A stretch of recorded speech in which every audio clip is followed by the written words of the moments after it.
All right, guys, welcome back. As said in the previous episode, we had a lot of submissions, and this one episode that we thought was going to be about an hour long has turned into a 2 episode Of an hour long. of an hour.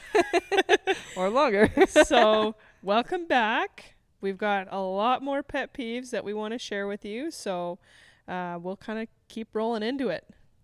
All right, perfect.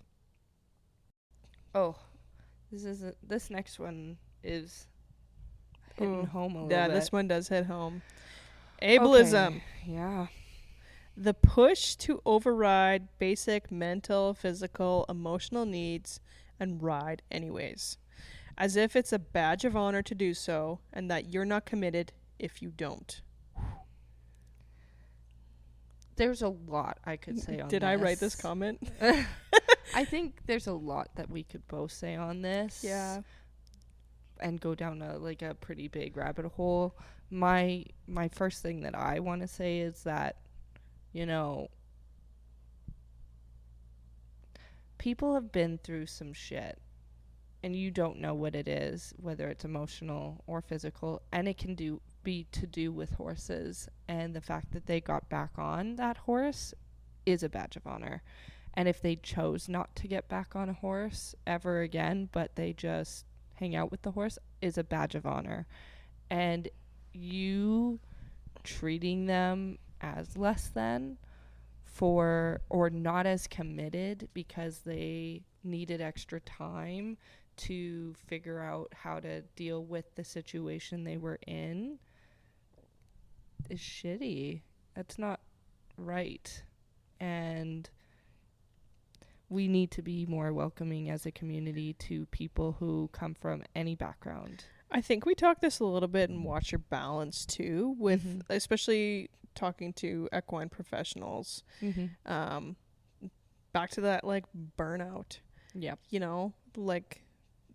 Riding can burn you out, and if you need a break from it, take it. And you shouldn't be looked down on, or you shouldn't be looked at that you're not entirely committed if you take that break, because it takes a lot to be actively present and to be really riding. And it is true. It is kind of sad that how ableism is quite normalized in the industry, because if you're not busting your ass, then you're not seen as a hard worker, when in reality people need rest. People need to take breaks. That desk job that you have, guaranteed you're taking your 2 weeks vacation and go to Mexico or to the cottage out in Alabama. I feel we got to look at the same thing with horses too, and horse professionals especially. And I think it's also important to say, for physical needs, if you've hurt yourself, whether on a horse or not, whatever, it's silly. It's truly silly that other people feel the need to comment that you should be getting on that horse sooner and making you feel like you should, because guess what? You're probably going to hurt yourself worse. You're probably going to not get better faster, and it's going to take longer, and you're putting yourself at risk of never riding again. If you've hurt your knee or you've hurt your neck or anything, if you need the time off, take it. And those people who are going, oh, you should just get back on, or if a horse bucks you off, oh, just get back on, they'll never know, da-da-da-da-da. I think it's a very privileged viewpoint. Yeah, and from a horse's perspective too, if you're not taking care of your physical needs, let's say your neck is out, and you are compensating in numerous different spots in your body, guaranteed if you ride your horses consistently enough and don't take a break, it's going to start showing up in them too. So take your breaks, do what you got to do. And it's a pity on the people who think that you need to work yourself into the ground in order to be successful, because rest is productive as well. All right. The next. The horrible criticism that horse owners receive if unforeseen circumstances cause them to have to try to get a rescue or a new owner to take their horses. For all you who say owners should be prepared, never forget you can be one step away from a major illness or accident that could take every penny you have. This sounds like the commenter has maybe experienced something like this and felt very judged. Mm-hmm. And I'm sorry to whoever this is immediately to say that I'm sorry that anybody made you feel like you're a bad owner just because you had to deal with unforeseen circumstances. I see it a lot, especially on like Facebook horse sale ads. I have seen bullying or like people will like angry react to the listing. I'm sorry for laughing, but it's like, yeah, your angry react is just so helpful. But it's true. Like, again, I think we talked about this, I don't know what episode, but you truly never know somebody's circumstance. And to pass judgment on an ad that you see, you do not know the whole story. It's always important to assume kindness and not to assume the worst in people. And I think we hear a lot about these awful, animal welfare cases where people are discarding horses. While that does happen, it's the 1%. It's like, and in more cases or not, I think it's a lot of this stuff where something really crappy happens to somebody. And again, we know that this sport is expensive, and people have to do what they have to do to survive. And at least they're going through a rescue or trying to rehome that horse, and they're trying their best with the resources and the time and the financial situation that they're in. Yeah, I think it's really important that we just practice grace. Yeah, and when you feel yourself judging, kind of check yourself. Where's this coming from? Do I know this person? Do I know the whole story? If you don't, mind your business. Maybe you never know what someone is going through. Yep. Okay. We're into another segment now. This one's kind of themed around closed-mindedness and misinformation. So the first one we have is old wives' tales. So withholding water from thirsty horses or not rinsing hot horses. Do you know any more? I'm trying to think. Now that I've been put on the spot, I'm like, no brain. Yeah, blank. Give me a second. We'll figure it out. I've heard of people like not feeding their horses after they work out. Oh, I've heard that because it'll cause gastro issues. Yeah, and I feel like that's kind of like, don't go in the pool after you eat. And apparently that's like not a thing. No, it is not a thing. Oh, I've heard don't give grain at all to like certain horses, which it's more about moderation than anything. It's more of like learn how to use it in the right instances. Yeah. Yeah, I can agree with this. Like, old stuff that like makes no sense, especially now that science is like, hey, it exists. It exists. Old wives' tales. I've always wondered why not rinsing hot horses. Like, what was the thing that brought that as a wives' tale? Like, how did that become? I don't know. We gotta Google this after. Oh yeah. Well, you gotta Google it too, so you can learn more. I'm just trying to think if there's any other like good old wives' tales. Yeah, we should Google some. Hoof color. 1 white foot, buy him. 2 white feet, try him. 3 white feet, look well about him. 4 white feet, do without him. Is a classic. I've never heard that. Neither have I, but that apparently is one. I have heard when you have 4 white feet to avoid the horse because they're considered softer. Yeah, I've heard that too, actually. Oh, whirls. Whirls. I was just going to say, Whirls. So for somebody who might not know what a whirl is, so on horses they have, usually on the face, they have like this swooping hair swirl. Yeah, it's kind of like the cowlick on your head. Yes. And the idea is that the more whirls that your horse has, the crazier they are. I think it's more on the location of it. So like a bunch of people, I think there is some studies that have been done on it, but a lot of people believe that like certain types of whirl or the placement of the whirls or the number of whirls can kind of be an indication of behavior. Like one thing that's pretty commonly known is if your horse has 2 whirls on its face, that those horses are like more likely to be unruly or difficult or something like that. Or if your horse has like a feather style whirl, they're supposed to be like I've looked it up too. Calmer. I don't know. A single swirl on the forehead indicates an uncomplicated nature, intelligence, and trainability. 2 or more on the forehead indicate a more complicated personality. That's what the tail is. Oh, blue eyes are crazy horses. Walleyes. Yeah, walleyes. I've heard that a lot. Yeah. Is that if you have a blue-eyed horse, they're nuts. Yeah, chestnut mares. Ooh, yeah, that's a good one. Although I have to say, a lot of the sorrel mares that I have experienced have been a little bit nutty. Yeah. So, there's no scientific backing. It could just be the horses I've owned, but those ones I've noticed some of them are pretty cray cray.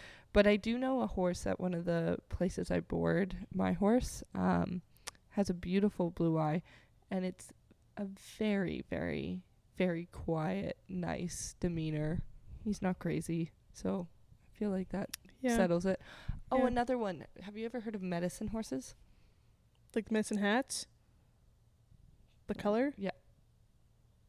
I know about them, but what about them? Like the wives' tales about a fully white-faced horse. It's a native, I believe, wise tale that if they have a fully white, that they're a spirit and they're a healer horse. Ooh. I don't know. Oh, we'll learn something every day. Shit up at this point. Oh, another wise tale, a wives' tale that I don't know if a lot of people pay attention to. It's considered bad luck to change a horse's name. Oh, yeah. I have heard that too. But I've changed lots of horses' names, so. I feel like having a pet peeve about that, I think the pet peeve is more that people just listen to them, I guess. Yeah, probably. Which is fair enough. Yeah. You're listening to outdated non-factual yeah. Fair enough. information. All right. The next one we have up is that bad techniques work, and people who have them that think just because they work doesn't mean it's the right thing to do. I think what this person was trying to say is that just because the bad technique works doesn't mean it's the right way of going about it. Yeah.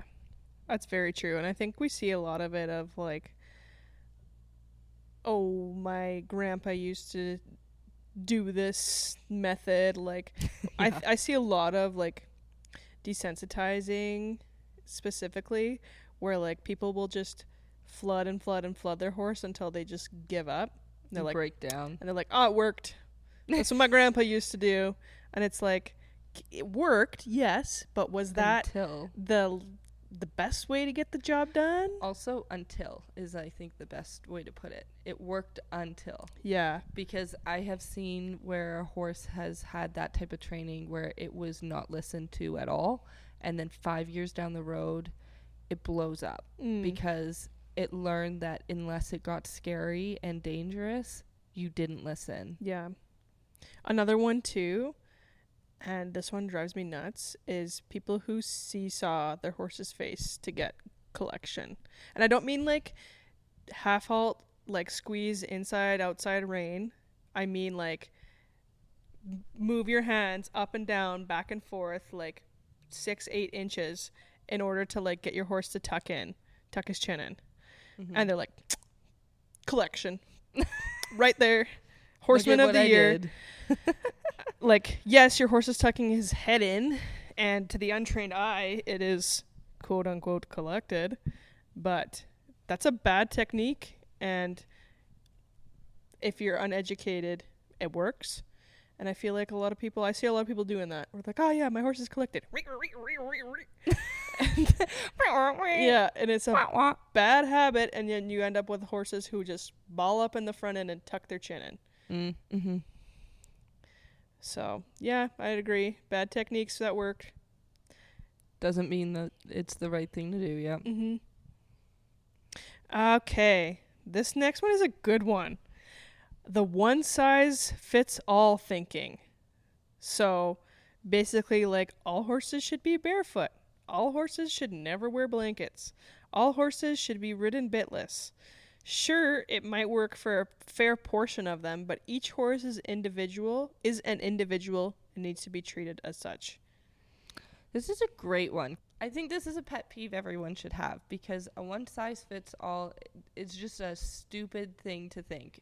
That, like, remember when there's, like, the one-size-fits-all dress, and the whole time everybody doesn't fit it. Like, the super skinny doesn't fit it, the super big doesn't fit it. Do you remember that store that was really big? I can't remember the name. Oh, God. Like, it was known that it would just have one size clothing. Brandy Melville? Yes. Yes, I do. You would go there, and it's only one size, and if you didn't fit it, then you didn't get to shop. Yeah.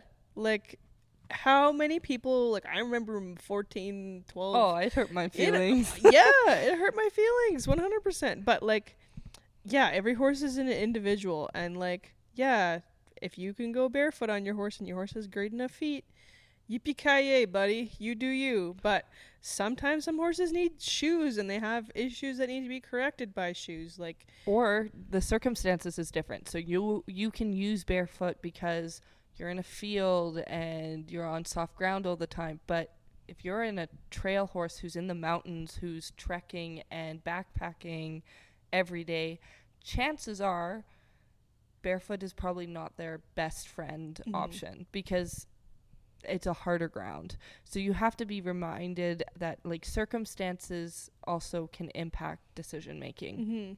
And to not judge other people for the choices that they're making. Yeah. Your horse may need to be blanketed when it's cold because they have kissing spine. Mm-hmm. Or maybe they're a fine-hided, fine-haired thoroughbred that was imported from Florida to Alberta. Yeah, they don't know how to handle this. They don't know how to grow a coat, so they need a winter coat. Like, yeah, or they are very warm all the time. So in that minus 40, they are so hairy and fuzzy that they don't need anything. It goes all the ways. They're all individuals. Yep. Just know your horse, do what works best for them, and be open-minded, because you might get a new one that does not have the same needs as your previous horse. Mm-hmm. And you don't know the horse who's sitting next to you, you know, like, I'm not going to tell Taya how to work her horse and how to be with her horse, just like she won't do the same to me, because we know our horses and we know that we're doing the best for them. So why comment? Yep. The next pet peeve is using a trainer instead of a vet and a farrier.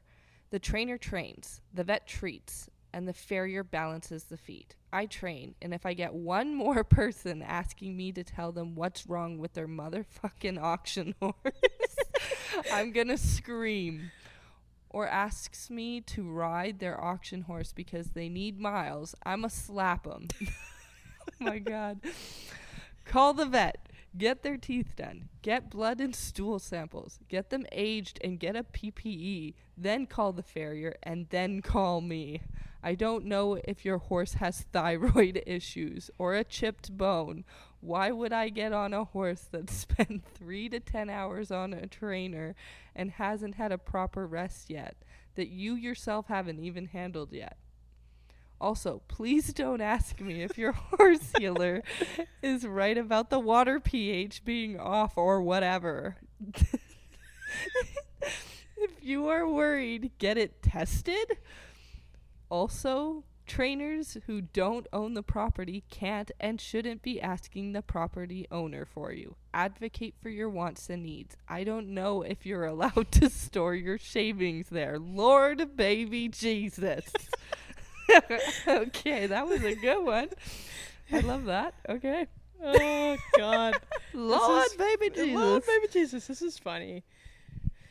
Oh, I think this person was done. yeah. I think this person had a long week, and I feel you. I feel you. But, I mean, okay. I agree. And, there's a lot of uneducated people out there. Okay. And it's important to be patient. I think a lot of people go out and buy horses who have no business buying horses and then just expect it to go to a trainer for 2 months and expect to have their value quadrupled and for their horse to be Perfect. to go through this complete glow up. But like when in reality, there are a lot of moving parts when it comes to like increasing the value of your horse or developing a proper horse. And Or getting a horse that works for you. Yeah. And I mean, I can personally attest there's so many people who will inquire about sending their horse for training, and they're like, oh, my horse has this issue, or oh, I just bought this horse, and then it comes and its teeth have never been floated. Well, if your horse's teeth have never been floated, let's say they have wolf teeth in, soon as you put a bit in that horse's mouth, sore, it's gonna be painful, and then your horse is it's gonna take longer to train them to carry the bridle and be more comfortable in the bridle. Or like, let's say your horse comes and he's got dog shit feet, like it's gonna be lame, it's gonna be sore if you ride it outside or you're trying to get it exposed. And as a trainer, like, all of those things become really big roadblocks for us. Yep. And oftentimes you send a horse home and people are like, oh, why didn't you do X, Y, and Z? Well, it's like, well, because you didn't do A, B, and C. Like, you gotta give this horse a fighting chance. And like, a lot of it has to do with the physical well-being of it. Like, you don't go to the NHL when you just came out of the freaking homeless shelter. Like, and I think a lot of people just expect trainers to be miracle makers. And I think as a trainer, it's important to be educated on all of those aspects to be able to identify, okay, this horse is having some sort of health issue, whether that's feet or teeth or nutrition. Like, I think it's important that you have a base knowledge of that. Yeah, and to identify in case they can't. Yeah. And so I think being a trainer, you got to be patient, because there's going to be a lot of people out there who just assume that you can work miracles. But I feel like it's our job and our responsibility to advocate for horses and to educate people on why Bucky from the auction 2 hours ago isn't ready to go into full-time training. Yep. And it's crappy and it's annoying, but it is part of the job. Your job as a trainer is, like, as much as we think that we're primarily just working with horses and not dealing with people, you're primarily dealing with people and working with horses. Yeah, people are a really big part of the job. So it's important to be patient, and it's important to be knowledgeable, and to have people who you can refer people to. You might not be able to fix the bone chip or whatever thyroid issue or the water pH. But that one is funny. That one is the funny. horse healer pH. And yeah, some people are ridiculous and have very unrealistic expectations. I'm not saying that, but important to be patient and important to kind of know where to direct people, because at the end of the day, people are just doing the best that they can with the knowledge that they have. What is my thingy doing? Just really wanted to record you for that. that. So I feel you. And the same thing with the property owner thing. Lord baby Jesus, I get you. But also, I kind of disagree with that end statement of saying if you're a trainer who doesn't own the property, you can't and should be asking the property owner for you. If you're sending your horse to the trainer and they don't own the property and you have a question like, where do I store my shavings? Your trainer should know that. Yeah. And you as a trainer should be taking on the responsibility of that. It's not the burden of the property owner, and it's also not the burden of the owner bringing in. Yeah. Especially with those temporary clients. Yeah, because like they're not gonna know, and they don't know how to ask, and they don't have the relationship, and they don't know what relationship you have, because it could be for a different trainer that they don't allow it or whatever. So you as a trainer, you need to take responsibility for that. So I don't agree with that last part. The rest I get. Like I get the it's frustrating. It's friggin' annoying. Yep.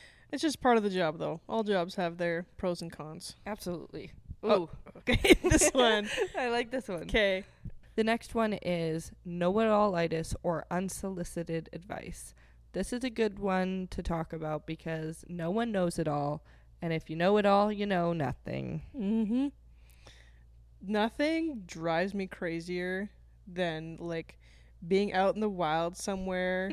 Okay, this is a really prime example. Sometimes you'll have a young horse who hasn't trailered very much and take some time to get them in the trailer. Okay? You got to be patient. You got to be kind. And everyone's got a little bit of a different method. But I don't know how many times I'd be... You're giving me negative flashbacks. Okay, yeah, you know what I'm talking about. I do. Like, let's say you're at a show or something and your horse doesn't want to load in the trailer. Oh and my they God. haven't gone anywhere. Fuck you, It Rumor. happened. Just having PTSD over here. It's like our moths to a light. Yep. That, like, the know-it-alls and the unsolicited advice givers just come out of the woodworks and they're like, wow, You've never even met them before. a And they're person's like struggling and they're like, hey, do you want me to tie a rope around your horse's butt and beat them with a stick? I'm like, hi, I've only been here for 5 minutes. We're taking our time. Please leave me alone. And then they'll just hover and say that, well, did you try this? Do you know the friggin' LaGuardian Leviosa PTSD right now. method where I touch my horse at the base of the hock and then press this button and feed him a treat and he will go in the trailer? Have you tried? And it's just like, Sure, let me help you. That one too. Here, let me do it. like, no. Just give me a minute. It's like there's nothing worse than like being in already a crappy situation that obviously you don't want to be in, and then having someone come up and be like, you're doing this wrong. Did you know that maybe if you thought about this and like manifested your energy into your heart chakra that you would be able to get this up? Chakra. Oh my God. I've heard it all, and it's just like, God. And also it builds stress for both the person and the horse. Yeah. And then all of a sudden, There's you can't put them in. Like, it doesn't matter. Yeah. It doesn't matter what you do. You're so high strung. The horse is so high strung that you just become unproductive. Mm-hmm. Like I've done that. Mm-hmm. And like, if you see someone struggling and you want to help them, okay, like, I know most people come with good intentions. Yep. I really do believe that. But if you see someone, and let's say you do know something that works, always ask if someone would like help. Yep. Don't just assume that just because you're there and you've got some trick up your ass that people want help. Everyone's got their own way of... Trick up your ass, not your sleeve? Wow. That's a different trick. I didn't even realize I said that. You're Just like, keistering ideas. yeah, I was like, what? I've never heard that expression. But like, always ask if people are open to help, because you never know. Like, you're again, And also, don't do it when you just stare at them, yeah, because then like they feel the need. Like, don't just walk up and just be like, hey. And just watch the whole situation. She just stared into my soul. And just keep watching and then be like, do you want my help? Because then there's that pressure to say yes too. Yeah. So you give people the space, and if it takes them a lot longer than you think it should take, walk away. It's not it's not on you. It's on them. Yeah, they have to figure it out. You Yeah. can go home. And they can. Yeah. Until that horse gets And in. know-it-alls, like, yeah, I think you kind of hit that nail on the head with, if you think you know everything, chances are you don't know a whole lot. And people who feel like they kind of constantly have to pipe up or one-up people, I think it's a really big indication of maybe their insecurities. Mm-hmm. And while, yeah, it can be annoying to be around someone like that, I think that's a really great opportunity to maybe I don't know, look at that person from a more compassionate perspective. Because I feel like when people kind of start to boast about all the things that they know, they're probably a little bit insecure. You have a much kinder view of that than I do. Mine was going to be like, you know, if they are acting like that, then they probably don't know very much and they're insecure and you should just walk away. And I mean, that's an option too. You got nothing nice to say, don't say anything at all. But I don't know, I just kind of, when I kind of start to feel like someone's trying to one-up me or trying to puff their feathers, I'm like, okay, like, I don't feel bad, but it's just like, okay, this is an opportunity to maybe, like, educate someone or, you know. I usually just say, thanks. Thank you. Bye. Yeah. Bye. But I get the pet peeves for both of those. Yeah, I think that's fair. Nobody wants to be told that they don't know things, or implied that somebody else knows a lot more or better than you do, especially about your horse or your animal. And unsolicited advice is a friggin' pandemic in the horse world. Like, everyone's just... Especially on social media. Yeah. Everyone's a horse And trainer. one thing someone said to me, actually, was the information that you get is usually worth what you pay for it. So if someone is out here willy-nilly giving you free advice, what is that worth? Okay. Oh, I like this one. Weird trainer cults. That's it. That's all. Just weird trainer cults, period. Yeah, that's fair. It's fair. That's a good one. There's some weirdos out there who they'll listen to their trainer and they just completely idolize this person. And then they only do the, like, handful of exercises that they've learned from that trainer, and they're like use their method as like the end old all be all. Yeah. And it's like, guys, open your eyes. Or like trainers who like feed on people. I've seen a lot of trainers who are like, oh, all these people are my clients and they need me. And that's kind of how they base their business around, is like, oh, I withhold information from them so that they need to come to me, and so that their clients or their students kind of rely on them. And that creates culty vibes too, where it's like, you want information, you can only get it from this source. And it's like, well, can you only get it from there? Yeah. Yeah, but I'm with you on weird trainer cults. There's some weird ones out there, that's for sure. There's some just strange behavior. Yeah. For a bunch of people who just ride rideable dogs. The fact that we got cults going on. Big dogs. Okay. I don't know. I think that's all you can say about it. It's, I agree. It is weird. I agree. It's pet peeve. Okay, next one. How most riders do what they're told by their coach without questioning the ethics of it. This kind of flows from that. I think we kind of touched on that, where it's just like, you know, be smart. And if there's other things, it doesn't mean that your trainer's wrong or coach is wrong, but it doesn't mean that the other person is either. And just to be aware and using your best judgment. And I think kind of another thing too, if like, let's say you've only worked with one trainer and you're unsure if what you're doing is ethical or unethical because that's all you know, I think like asking extra questions and seeing how your trainer reacts is a really great way to kind of see if they're like where the root of their knowledge kind of comes from, if that makes sense, or the root of that situation is coming from. Because like maybe they're saying try this because of a situation they've seen in the past. And it may not make sense or something to you at that moment, but that doesn't mean that it doesn't come from a good place.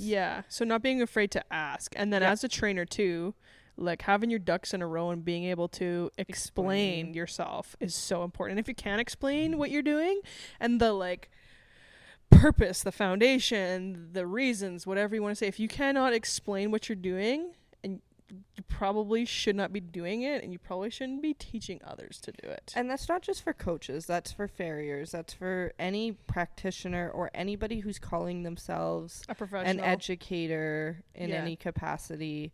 Like if you're a teacher, anything, you have to be able to stand by what you're doing and be able to explain and understand it and give somebody a reasoning. And to be able to explain it to the person that you're teaching in a way that they can understand at their level. Yep. I like that one. Next one. People who pay almost no mind to the most up-to-date research in sports medicine, biomechanics, and physio, etc. for riders. Lots of trainers who use really out-of-date and frankly harmful cues and promote dreams and exercises that are not the best or safest way to accomplish rider fitness. This one's interesting because this is not to do with the horse. It's more to do with the rider. Mm-hmm. One thing that I saw that was a little bit... There's a lot of popularity in, like, no stirrups, riding with no stirrups. Yes, I've seen that. A huge one. To promote, like, core strength and, like, leg stability and stuff like that. Can't remember where the heck I saw it, but someone basically kind of did a little bit of a study to see if it was, like, actually beneficial or not. And, like, instructors tend to do it to riders who are, like, early in their development and early in their riding careers, and it's quite dangerous to do it at certain points. So I feel like maybe that could be an example of that. The seesawing. We're really on the seesaw. Oh, it friggin' drives me nuts. The face seesaw. Where I'm actually seeing it is, like, not realizing that you need to also make sure that you're doing things out of the saddle to improve your riding. You know, there's lots of research that shows for any sport that when you have multidiscipline where you're doing things outside of it, you avoid over fatigue of certain muscles, or you lessen, like, the likelihood of injury. And I think that's no different from riding, but it's often not really spoke about. It's like you have to be riding all the time. Yeah. And not realizing, weightlifting is probably really good for your riding, and doing yoga or things like that are good for your riding, and it's good for your performance. Yeah. Stop ignoring science. It's everyone's pet peeve. Okay. Yeah, I'd agree with that one. We just ignore things that are there to help us out. Like, come on, y'all. Got the hiccups. Ruh-roh. Okay, next one. Folks who are so close-minded that they refuse to listen to anyone, including those who are presenting factual statements backed by peer-reviewed studies. I think this just goes back to exactly what we were saying before. Hiccups? Fuck.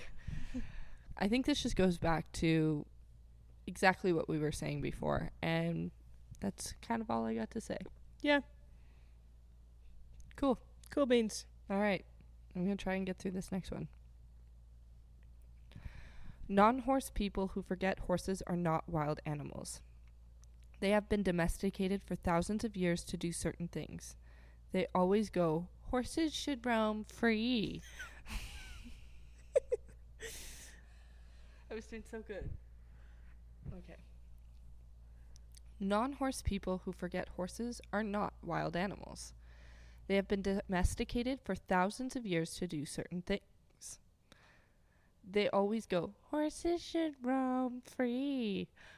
But they wouldn't say that about dogs. Fuck. Do you want me to talk this one? I'm just going to drink some water. I'm going to get it. I don't know if you can tell my stance on this. Okay. Non-horse people who forget horses are not wild animals. They have been domesticated for thousands of years to do certain things. They always go, horses should roam free. But they wouldn't say that about dogs or cats. Horses are the only farm animal that people want to roam free. I don't know what their logic is, but I find it odd. First thing I'm going to say is I disagree with the end statement that horses are the only farm animals that people want to roam free. I think people say it about cows and just pigs, agriculture animals in general. Anything that's like meat related, they're like, they should be free.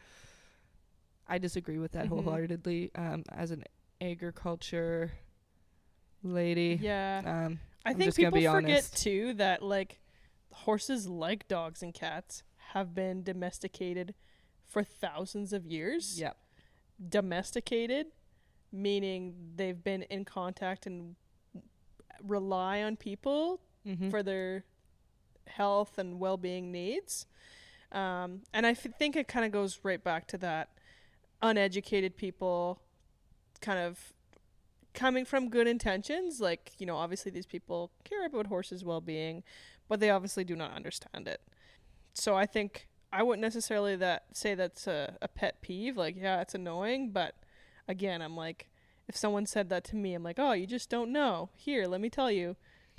And it goes back to, like, you know, there are wild horses, and they do okay, but They a struggle lot of too. them struggle, and they do not live very long comparatively most of the time. And it's a more difficult lifestyle for sure, especially in this day and age where there's not a lot of places to just roam. And so where are they roaming free? Because we're in a city center. Yeah, where are they going to go? Downtown? Sure. Yeah, so I think you're right in saying that they are not wild. And sometimes they act feral. But that they do. They're not wild. And they do... There's certain aspects of them, such as their hoof growth, their teeth growth, They need things like that human intervention is more positive of a life for them. Agreed. This last one for this section: when trainers sell incredibly expensive horses that are clearly too much horse for the rider. Yeah, that's a good one. Yeah. I think a lot of people, like, I mean, when you're a trainer and you get to ride 24/7 and you're putting miles, or you have a horse in training that it's getting rode 5-6 days a week, it's used to being an athlete, and then you sell that horse who is possibly a weapon A weapon to an amateur, let's say, or to a young kid, because they were willing to pay for it, or they gave you the dollar that you had wanted or asked for. That's kind of a questionable choice on your ethics as a and trainer. morals, yeah. Yeah. I feel like as a trainer, to really care about the horses you're producing and the clients that you have. You're very lucky if you've done this and nobody's gotten hurt. Like, it's just a matter of time. Be realistic about the kind of horses that you're selling and the kind of lifestyle that you see them having. Because just because they're great 5 days a week under your program, know that their lifestyle is going to completely change.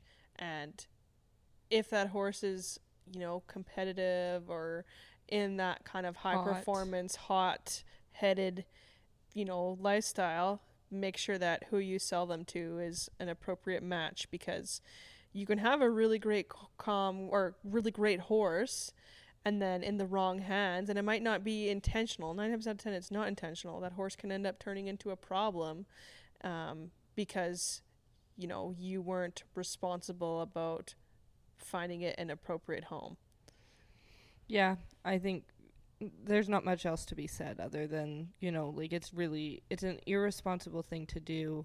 If you are a trainer who is selling horses that are not a match for their home, knowingly selling them like that, shame on you, because it's only going to result in a hurt person, hurt horse, or a bad situation, and that horse is more likely to get into the wrong hands afterwards. Because if, like we said, you have a really hot horse that needs an advanced rider, who needs somebody who's like on them continuously, and then you sell it to a 6-year-old little girl because she thinks it's pretty, and her mom and dad have the funds to pay what you're asking, and you often are deceiving them too. Like, it's deceptive because they're trusting you to know that that's the right fit for them too. Yeah.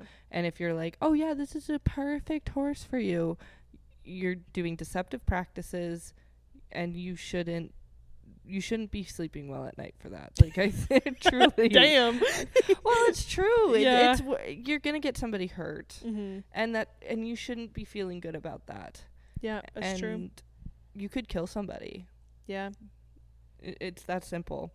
I'm not saying that, like, if you don't knowingly do it and you think it'll work and it doesn't work, whatever. But if you knowingly put somebody in harm's way, that's really just a shitty thing to do. Our next section is going to be talking about discipline, snobbery, and community judgment. Snobbery. I'll start with this. One discipline as the only real horsemanship. People who view one discipline as the end-all, be-all of horsemanship, and if they can't do it, they're giving horses up entirely. Trying different disciplines and activities can make you much more well-rounded as a rider and as a horse person, as well as helping you find things that are fun for you and the horse. I mean, this person summed it up pretty well. Yeah, I don't think there's much to add. Yeah. It's like, don't be a dick. Like, everybody's horsemanship matters. Yeah, and totally true on the, like, well-rounded horse and rider. Mm-hmm. Like, don't be closed-minded. There's so many different ways to skin a cat, and same thing with horsemanship. Don't skin a cat. We do not endorse that. Yeah. Over-glorification. Oh, yes. That's a good one. This one is a good one. Over-glorification of certain bloodlines or looks. Yeah, I can understand what the commenter feels about this because, you know, obviously bloodlines, there's a reason why they exist. It's because they've shown X, Y, and Z, but doesn't mean that they're going to be capable of doing the exact same thing. And I think sometimes people take it as, you know, if they have Blue Valentine or Hancock or Two-Eyed Jack or whoever in their bloodlines, that they're going to be the exact same and have the exact same pedigree and be able to do the exact same situations. And it's just not how, that's not how bloodlines work. I think sometimes it gets very confusing of what pedigree or bloodlines actually means. Mm-hmm. Yeah, I'd agree. I don't have really anything to add to that. I concur. All right, next. Judging riders' abilities purely on show results. That competition feels like the only way to validate your riding ability. Did we go into this? I feel like we did. I feel like we did too. So, two people have thought the same thing. So, we're not going to re-explain it. Yeah. The only thing I'm going to say is, Yeah. just because you're in competition doesn't mean You're the that best. you're the best. And just because you're not in competition doesn't mean you're the worst. Mm-hmm. Beam, bop, boom. Bing, Bam. bop, beep, beep, boop. Okay. The expectation that everything posted online has to be perfect 100% of the time, or else you're abusive and can't ride. Sometimes horses duck behind the vertical. Sometimes they throw a little buck in. Mm-hmm. Sometimes they open their mouth. It doesn't always mean that the horse... That could have gone bad. Whoopsie. I think there was a spelling mistake from this commenter as they did not put the S in there. It so doesn't it was HORE. It doesn't always mean that the horse is being abused or poorly trained. Yeah, it's very true. Like, Yeah. again, back to that, like, don't judge on a certain moment or a poor moment. Or sometimes it's just somebody's posting something funny. Yeah. Just laugh. It's okay to laugh. Yeah. And yeah, again, expecting perfection, especially in like the online audience. Yes. Why can't we have a video of something that maybe isn't 100% perfect and use it as an educational opportunity, you know? And yeah, some horses do stuff and it's not what we are intentionally trying to do. Like, again, that behind the vertical comment is such a good one. Like, some horses are just sensitive and they tuck in a little bit, or sometimes horses feel a little spicy and they buck, or they're licking and chewing and opening their mouth, and people just always assume the negative. Yeah, I don't know why the internet is so hung up on seeing the worst in people. Because I do find that, like, I'll watch a horse video. It's a cute little horse video. Like, it's really cute. It's really nice. I go to the comments, and it's all these, like, very negative, oh, this means this, or this means that. And it's just somebody trying to show a moment that they were proud of, or whatever. And it's like, why you gotta be so mean? Yeah. Taylor Swift said it best. Why you gotta be so mean? That was not Taylor Swift. Yeah, it is. Is it? I thought Yeah. that was the Rastafari guys. No, it's Taylor Swift. I swear. With your toes. Oh, I know what song you're talking about. Yeah. Yeah, it costs $0.00 to just be nice. And we're not all perfect 100% of the time. None of us are perfect. No. 100% of the time. Is that what I said? You said not all of us are perfect. Oh. I'm like, no, none of us. It's like 0% of us. I don't know about you, but 100% of the time. Taya thinks she's the exception. We should Yes. roast her and tell her she's not in the comments. Yeah, bully me. I'll post a video of myself. Just bully me. I need it. I'll Apparently. do it on Uncinched, so Yeah. you can bully her all you want. We do not condone bullying. Unless it's for me. All right. Our final segment. Safety and responsibility. Mm-hmm. This was one that we got. It was called Normalization of Riding and Competing 2 to 3-year-olds is a pet peeve of theirs. So, I think there is a validity in this, in the sense that I personally don't love competing on like 2 to 3-year-olds, because from a body perspective and biomechanic perspective, they are not done growing. Their growth is still going until they're like 5. Depending on the 5, breed. 6. Yeah, some horses are up to 7, 8, 9 years old. Yeah. But as a general rule, it's around 5-ish. And so all these ligaments and tendons are still in the process of forming properly, and it can really mess them up, and it can cause quite a bit of trauma to those areas, especially in their legs, and can inhibit them from having a lifelong career or sustaining a career for long term. And that's why we often see horses, on the track or in reining or cutting, who are that young, retiring quite early and moving on to different disciplines. And I honestly believe if we gave more time for them to grow, more time for them to figure out their bodies before we do these very demanding activities and movements, that we would see them in the career for much longer periods of time, and it wouldn't ruin some of these horses, because I've seen some horses that are really, really good that basically become unable to ride because they were just worked too early at such a high level. Yeah. And I always kind of think, okay, what is the stem of why we need to get horses out this fast? And it's money. They're faster. They move better. Or quote unquote. Yeah, and you want to get these horses finished in the shortest amount of time so that, when you sell them or when they move on, I think it kind of stems down to money. I would agree. I think riding a 2 to 3-year-old necessarily isn't bad. I think it depends on how you're doing it. I agree. What you're doing, because I do think getting their brain working and understanding how... At an earlier age is way easier and way less. Yes, and obviously it also depends on how big they are. Yep. What's kind of going on in their lives.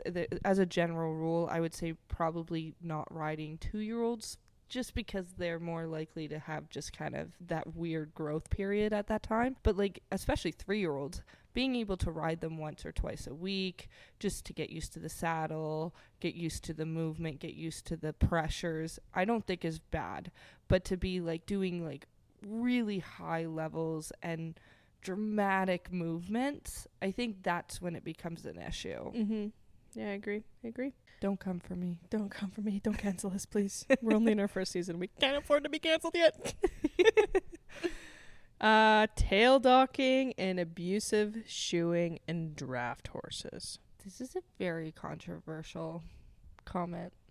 It can go so many ways. I don't feel like I know enough about draft horse shoeing to make any comments. It depends on the type of shoeing that they're referring to, because there is some shoeing practices where it's making their foot squared, but that's very specific to certain heavy horse kind of almost competition styles. And again, it's very specific and not a general practice that just draft horses get that done. The other ways that draft horses get shoed, I wouldn't see an issue, because it's basically the exact same. It's just bigger. Yeah. So what about tail docking? What is the purpose of tail docking? I don't even know. Tail docking, the purpose of it, like originally, if I'm remembering correctly, is kind of like how dogs were docked for a while, like working dogs, as a way of avoiding it getting caught up and stuff. So, you know, all of their yokes and all of their gear that they're wearing, it's to kind of make sure that that's not in the way and getting stuck or caught in like the plow gear and equipment.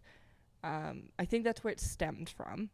Now it's more, I believe, more like aesthetically based, because we have enough issues. An homage to that, but is it necessary? I don't think it's necessary. I don't think it's very common anymore, though, either, like for docking it. Yeah, I really have. I've seen it, but I haven't seen it much. Neither have I. And when I have seen it, it's like I've talked to the owner and they're like, yeah, it was like this, or it was some way far down lineage that caused this or something like that. So I don't think it's as big of a practice anymore. I could be wrong. Yeah. I am not super versed in this universe. Neither am I. I'm learning more about it. I have done some like competitions in that, but from all the horses that I really know, I don't really know any draft horse. I know one of like many drafts that has a dock tail.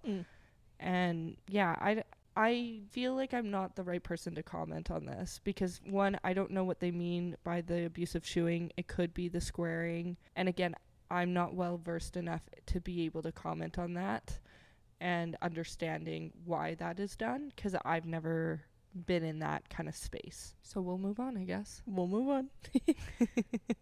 Our next submission is keeping poor quality stallions and irresponsible breeding. People who keep shitty stallions and breed them to mares with all kinds of issues. We should only be breeding the best we can. That's a very hot take. It is a very hot take, but I agree. I think some people, especially mares with issues, I don't know how many times I've seen mares who are like, they have a conformation issue that makes them hard to ride, or that's cut their riding career short, or they have a crappy attitude and no one wants to ride them anymore, but they don't want to, or they have good bloodlines and they don't want them to just like sit there and do nothing, so then they breed it. But like, or like the crappy stallions, like what makes a crappy stallion? A dangerous one, a dangerous one that like has no ground manners, one that doesn't have any respect, one that's inhandleable, and if it gets out, all hell breaks loose. When you have an animal like that, it's a liability. You might have a beautiful stallion, but if he has a crappy attitude, do you really want that going into your babies? And same thing with a mare. If you have a mare who's got a crappy attitude and that's the reason why you're breeding her is because you don't want to ride her, well, do you really want that to live on? We should be breeding the best that we can, and that goes for mental, physical, and behavioral traits. This is an interesting comment because you can kind of go so many ways with it. What do they mean by shitty stallions? Do they mean shitty bloodlines, or do they mean shitty attitude or shitty like attributes? Because if you're just saying because they don't have any bloodlines, I disagree. You know, there are many horses that are great temperaments, great conformations that deserve to let it live on. So when they say shitty stallions, is that what they're implying? What does it mean? And breeding to mares of all kinds of issues. I just don't know why you would breed something with issues, because you're more likely to cause issues again. Yeah. Like, obviously, if there's maybe a deformation issue. Years ago, my grandfather, we had a horse named Taco Bell. Taco Bell, that's great. Taco Bell was born with a hoof deformation, and it was just because of the way she was laying in the mare, and so it made it so that the hoof didn't form properly, and it was like that. I can't even show you.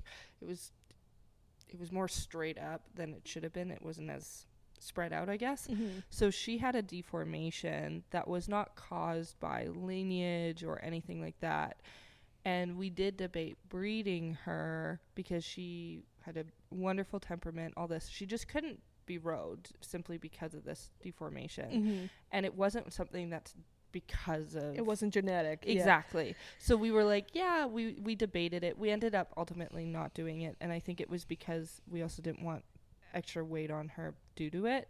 But that kind of thing, you know, like if it's an issue like that, I don't see an issue with it because that's just something that was a fluke. Yeah. But if it's like a known issue. Yeah, if it's like a hereditary condition that is, let's say these horses have navicular or something like that. So if you're about to call it constantly. Yeah, or like let's say the horse has health issues from being rode really, really hard, or like has body issues. Do you want to breed it and put that horse through that and potentially risk her life? Yeah, exactly. If you, that's something that I don't love, like, is when you have a brood mare who isn't taken care of with body work or her job anything. is only to produce babies. And I think people don't realize how violent's the wrong word, but like traumatic for the body it can be if you're doing live cover. Yeah. So when you're doing live cover, that means that the stallion is actively breeding the mare. And when that happens, they're slamming their hooves, they're putting their weight on their back. It's a very aggressive act. And because of that, they can get really sore. They can have hip injuries and stuff like that.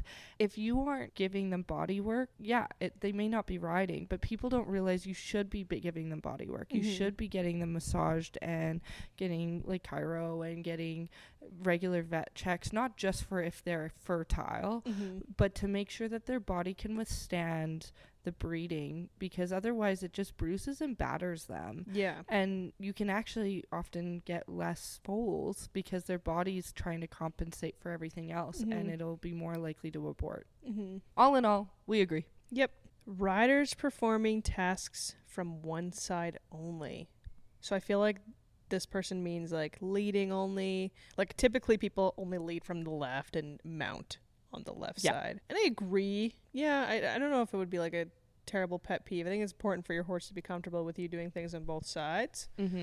So, yeah, I would agree. But I don't get on with my right leg. I can't even think about trying to do that, which I should be able to. Yeah, I think that your horse should be able to be okay with pressure on the right or the left. I think your horse should be able to be saddled from the right or the left, just so that they can get used to both eyes being used and the two sides of the brain kind of being active. I'm not getting on the right.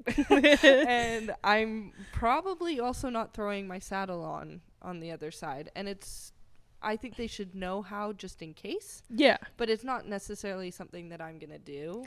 Yeah, if you're just leading, like if you have a really broke horse that's been rode for 3+ years, you're probably okay. On your colts, however, work them on both sides. Yeah, absolutely. Just get them used to using all the pressures, understanding the movements, and being okay with you there. Yeah. I think that's the bigger thing, is just being okay with you moving and grooving around there. We kind of agree, kind of not. Okay, yeah. I see what you're saying, but is it that big of a deal? Don't know. Our next submission is: one ruins horses, one ruins riders. Bullshit bits and no helmets. Lot of sweet horses come back to me angry and afraid because they're getting their tongues cut open by chain gags. Lot of cool, tough cowboy people go from my ambulance to the ER and never get home. Well, first, this is definitely an EMT, 100%. But an EMT cross trainer? Yeah. Well, go from my ambulance. They are definitely an EMT. Yeah. And never come home. Who are you, mystery person? Mysterious baddie spotted. Literally, I'm like, okay. I'm just thinking though. I'm like looking at this, the way they said it. Lot of cool cowboys. They're definitely an EMT. They've been to. I'm supposed serious. to be anonymous. You're like exposing them. Well, I don't know them, but I definitely think they're an EMT. And that they go to rodeos a lot. Like they're an EMT for rodeos. Maybe like a sports. That's what I'm thinking. Who are you? Oh, let us know. DM us. We want to know your story. Yeah, even though it's supposed to be anonymous. Sorry. We're curious. I just got like very focused on that because I'm like, my ambulance to the ER and never go home. This seems like a very like trauma-based answer. Yeah, and I get it. And I think they're right. A lot of crappy situations could have been solved if someone wore a helmet. I need to tell myself this often sometimes. So yeah, very true. And yeah, there's a lot of bits out there that just do nobody no favors, or people don't know how to properly use them. And then as a result, they end up harming their horse. And it's Yeah, it's sad. With bits, you can have like what people consider harsh bits that work really great if you use them properly. Yes. And you can have some like really easy going bits that people would say are like the best ones to use, like snaffles, for example, that are quote unquote easy, that can do a lot of damage if you're doing it wrong. It's all in the hands and how you I think so carry many it. people see it as one bit's right, one bit's wrong, or this is harsh, this is soft. It's actually more about how you're using them. Yeah, how you're using Hot it. take. What your horse is like. Yeah. What your horse prefers. Like, I know a lot of people have beef with gag bits. Oh, yeah. A lot of people have beef with gag bits, but I've met quite a few horses who really like them. Yeah, you just have to work with what works, you know. If you're not using it right, obviously it's going to be a problem. Yeah. But it's not based on one bit or another. Mm-hmm. It's about how you use it. Yeah, and being educated on how you use it. Exactly. And bits are really hard to be educated on. I've struggled. I am a professional in this industry, and I still find it very difficult to understand bits because everything is very subjective in a lot of ways. There's not a lot of objective like resources, I find. Yeah, we should get a bit specialist of some sort. All right, if make some noise if you really want. Yeah, or if you are someone who's really educated in bits, reach out to us. We'd love to have a conversation. Yeah, this would be a really great conversation. Definitely. Yeah, but yeah, I can see where they're saying that like a lot of horses come back angry when their bits aren't being used correctly. Yeah, right. Or hurt from being not used correctly. Yeah. As for like the tough cowboys in the ambulance and never going home. That sounds so dark. That is, I was like, I'm like, that's painful. Yeah. Like it sounds like a heartfelt situation that happened to them. And I am not trying to take away from that situation at all. But there's people who wear helmets and they get put in these positions too. You know, where they get stuck. I sound like a non-helmet person where I'm like, fuck helmets. But I'm not. I'm just trying to give two sides of the coin where it's helmets don't mean that you can't get hurt. Yeah. And I want to make sure. Yeah, but they do significantly help prevent serious brain injury. Absolutely. Too. Yeah. Absolutely. No question about it. And I think helmets are important and have their times and their places to be. I used to like dabble in the barrel racing. Dibble dabble. But I always wore a helmet. You're at high speeds. You're in arenas that you're moving and the ground is moving, and sometimes it's not good weather and you know you're more likely to slip and stuff, and I absolutely will wear a helmet, and I think it's really important, and I don't think anybody should ever feel uncomfortable wearing a helmet someplace. But at the same time, when I'm just kind of riding in the yard, I know somebody's gonna say I should still wear it. But I don't. Crap happens. Yeah. Yeah, and you can get hospitalized wearing one too. It's very true. But yeah, like I'm not saying don't wear helmets. And I'm not saying you have to wear helmets. I'm just saying that there's a lot of things. And I'm really sorry that there's some tough cowboys that you know that never got home. I feel really sad. And I hope you're okay and you have a therapist. All right. Now that comes to the end of our pet peeves. Well, I'm sure we have many others. Yeah. But those are the ones that we could read to you. Those were the PG ones. There was a lot. Yeah, and we're so happy that you guys felt comfortable enough like talking to us about it, and we really appreciate everybody who is listening to us and taking the time, because you don't have to, and we just really appreciate you. Okay, friends. Well, if you've listened to the end, and especially if you've listened to part 1 and part 2 of this episode, thanks for sticking it through. We hope you enjoyed. We had a lot of fun, I think. Yeah, it was a great time.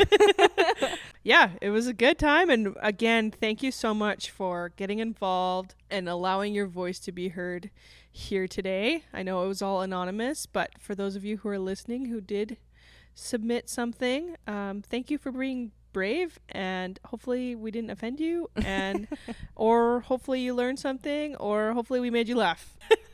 Yeah, we're just giving questionable advice at this point. Yeah. Well, it's not questionable, it's just more it's just our thoughts. Yeah, and it doesn't mean we're right, and it doesn't mean we're wrong. It just means they're thoughts. Yeah, we do have thoughts, believe it or not. There are thoughts behind these eyes. These eyes. Everything turns into a song.